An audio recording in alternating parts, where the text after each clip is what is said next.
what does to go further mean? Why do we make these films and share them with all of you? Today's podcast is the perfect answer. Here in L'Atelier of L'École Van Cleef & Arpels, a school for initiation into the world of jewelry, students always ask us to tell them more and more about the ancient lost wax technique, which is used still today to make jewels come to life. They ask, why do these beautifully carved little ballerinas have to melt away so that the new jewel can be born? They ask so many questions that we created a new course called From the Wax Project to the Setting Technique. Lost wax is an ancient technique that dates back to about 5,500 years ago. Archaeologists and scholars have found samples all over the world. You'd almost think, now, I'm not saying there was one, but you'd almost think there was an internet which told people how to make it. More likely it was very ambitious traders gossiping. Here is a piece that's only 2,450 years old.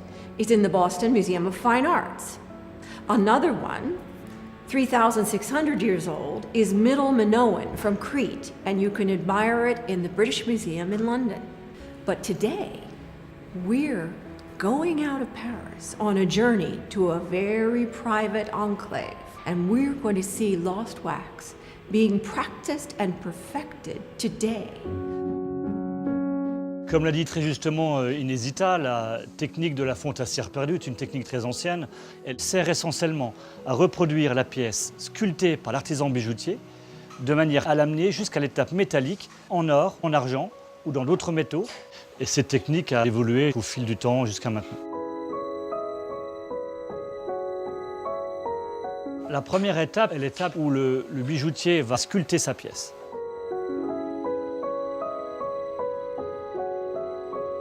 Nous avons des techniques de moulage, c'est-à-dire qu'il va nous permettre de mémoriser la pièce fabriquée par le bijoutier. Une fois que la pièce a été mémorisée dans des moules élastomères, nous allons dans ces moules injecter une cire pour faire un moule réfractaire. Nous allons injecter plusieurs fois le moule, donc récupérer plusieurs fois la pièce reproduite. Nous allons grouper toutes ces cires autour d'un tronc pour former un arbre.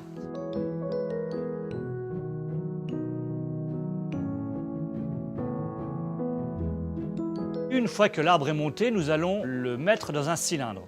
Ce cylindre est le récipient qui va recevoir l'élément réfractaire. L'élément réfractaire est liquide, donc il va couler à l'intérieur.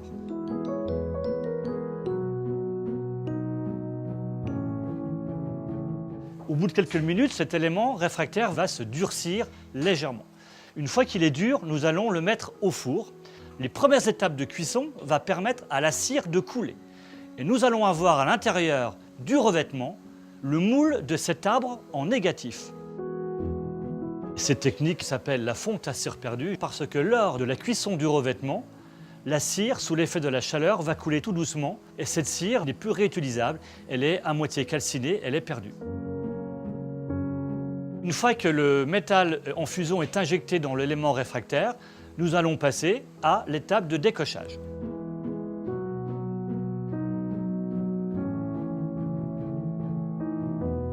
C'est la technique qui permet de séparer l'élément réfractaire chaud du métal durci à l'intérieur.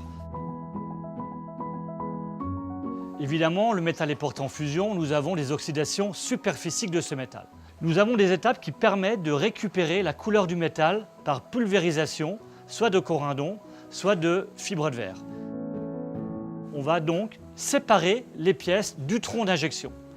Ces pièces séparées vont être contrôlées et aller dans un atelier de bijouterie pour pouvoir appliquer toutes les étapes du bijoutier joaillier que vous connaissez. We're back in the atelier of L'École Van Cleef & Arpels here in Paris, and I think you know now that lost wax is anything but lost. It's alive and thriving and being passed on to future generations.